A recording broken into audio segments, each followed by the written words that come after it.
নমস্কার বন্ধুরা, আমার জাস্ট রিল্যাক্স ব্লগসে সবাইকে স্বাগত। আশা করি সবাই ভালো আছেন, সুস্থ আছেন। ক্ষীর হলো বাংলার একটি ঐতিহ্যবাহী রেসিপি। ক্ষীরের অনেক রকম আছে। আজ আমি আপনাদের সাথে শেয়ার করব তালের ক্ষীর। একবার এইভাবে তালের ক্ষীরটা বাড়িতে বানিয়ে দেখুন, খেতে কিন্তু দারুণ লাগে। আশা করি আপনাদেরও ভালো লাগবে। তাছাড়া সামনেই তো জন্মাষ্টমী, আপনারা এইভাবে তালের ক্ষীর বানিয়ে গোপালের ভোগ নিবেদনও করতে পারেন। চলুন তাহলে রেসিপিটি শুরু করা যাক।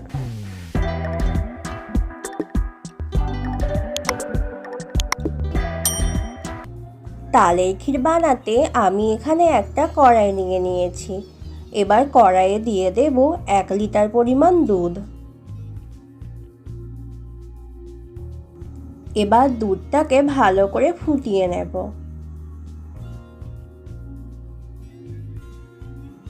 দুধটাকে ফোটানোর সময় অবশ্যই হাতা দিয়ে নাড়তে থাকবেন। দুধটা আমরা ততক্ষণ পর্যন্তই ফোটাবো যতক্ষণ পর্যন্ত না এটা ফুটে হাফ হয়ে যাচ্ছে। দেখুন দুধটা ফোটানো হয়ে গেছে এবং এটা হাফ হয়ে গেছে। এর থেকে বেশি কিন্তু দুধটা আর জাল দেব না। এবার এটাকে সাইডে নামিয়ে রাখবো।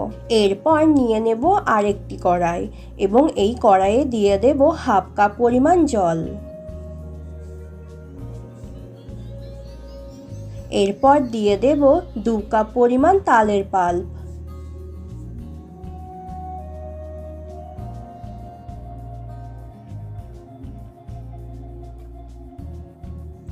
তালের পাল্পটা দিয়ে জলের সাথে খুব ভালোভাবে মিশিয়ে নেব।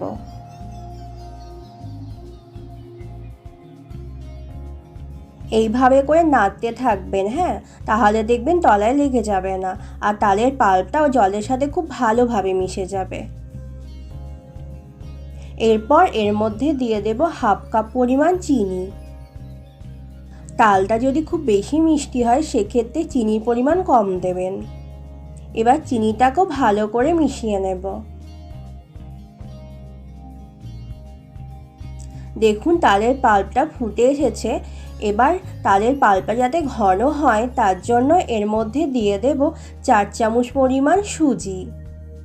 এবার সুজিটাকেও ভালোভাবে মিশিয়ে নেব। দেখুন সুজিটা খুব ভালোভাবে মেশানো হয়ে গেছে। এরপর এর মধ্যে অল্প অল্প করে দুধ দিতে থাকবো আর পাল্পটার সাথে মেশাতে থাকবো।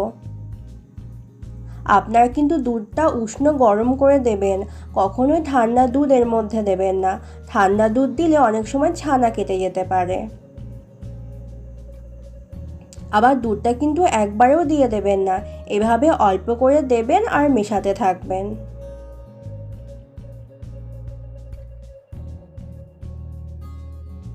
আমি এইভাবে করে পুরো দুধটাই তালের পাল্পের সাথে মিশিয়ে নেব।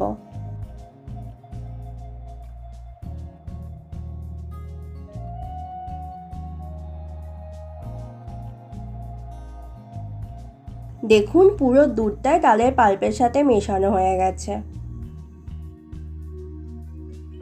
এবার ফ্লেমটা অফ করে এভাবে কিছুক্ষণ নেড়ে চেড়ে নেব। এরপর এর মধ্যে দিয়ে দেব হাফ কাপ পরিমাণ গুঁড়ো দুধ। এবার গুঁড়ো দুধটাকেও ভালো করে মিশিয়ে নেব।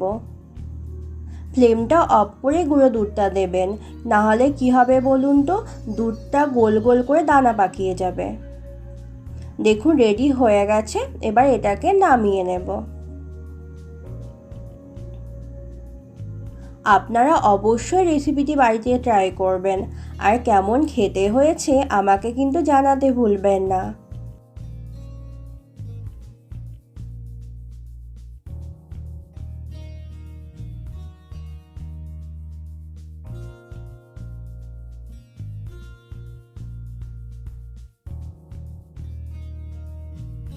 গার্নিশিংয়ের জন্য আমি এখানে কিছু আমন্ড কুচি দিয়ে দিচ্ছি।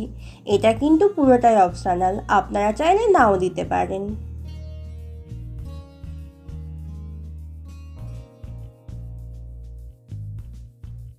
ব্যাস রেডি হয়ে গেল আজকের রেসিপি তালের ক্ষীর। ভিডিওটি ভালো লাগলে অবশ্যই লাইক, কমেন্ট আর শেয়ার করতে ভুলবেন না।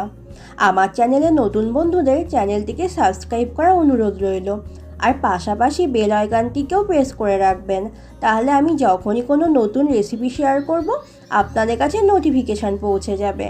আজ তবে এই পর্যন্ত। ভালো থাকবেন, সুস্থ থাকবেন।